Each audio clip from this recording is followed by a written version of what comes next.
उत्पत्ति अध्याय 44। यहूदा उसके पास जाकर कहने लगा, हे मेरे प्रभु, तेरे दास को अपने प्रभु से एक बात कहने की आज्ञा हो, और तेरा कोप तेरे दास पर न भड़के। तू तो फिरौन के तुल्य है।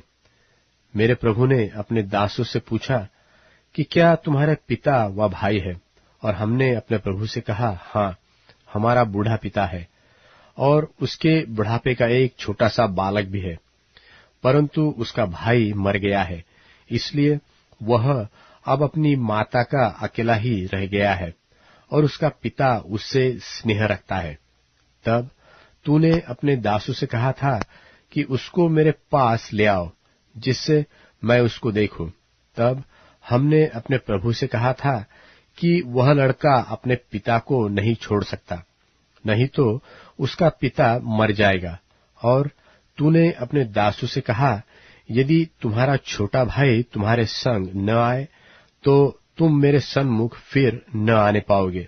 सो जब हम अपने पिता तेरे दास के पास गए, तब हमने उससे अपने प्रभु की बातें कही। तब हमारे पिता ने कहा, फिर जाकर हमारे लिए थोड़ी सी भोजन वस्तु मोल ले आओ। हमने कहा, हम नहीं जा सकते।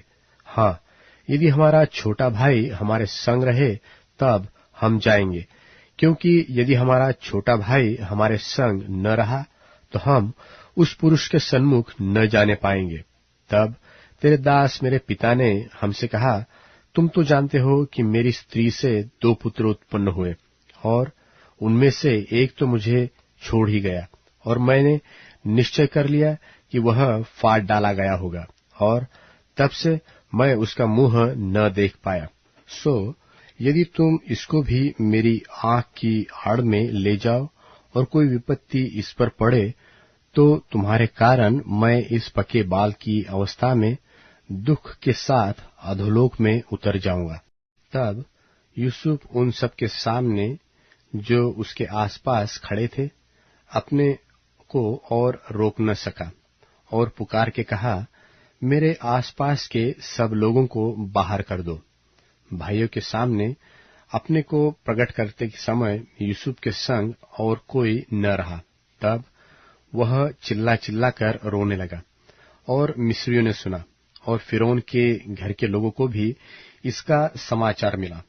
तब यूसुफ अपने भाइयों से कहने लगा, मैं यूसुफ हूं, क्या मेरा पिता अब तक जीवित है? उसका उत्तर उसके भाई न दे सके, क्योंकि वे उसके सामने घबरा गए थे। फिर यूसुफ ने अपने भाइयों से कहा, मेरे निकट आओ। यह सुनकर वे निकट गए। फिर उसने कहा, मैं तुम्हारा भाई यूसुफ हूं, जिसको तुमने मिस्र आनेहारों के हाथ बेच डाला था। अब तुम लोग मत पछताओ, और तुमने जो मुझे यहाँ बेच डाला उससे उदास मत हो, क्योंकि परमेश्वर ने तुम्हारे प्राणों को बचाने के लिए मुझे आगे भेज दिया है।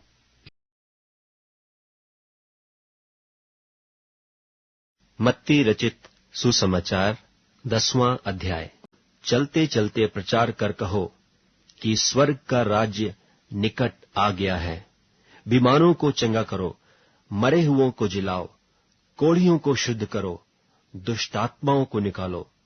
तुमने सेंत मेत पाया है, सेंत मेत दो। अपने पटकों में न तो सोना और न रूपा और न तांबा रखना। मार्ग के लिए न झोली रखो, न 2 कुर्ते, न जूते और न लाठी लो, क्योंकि मजदूर को उसका भोजन मिलना चाहिए।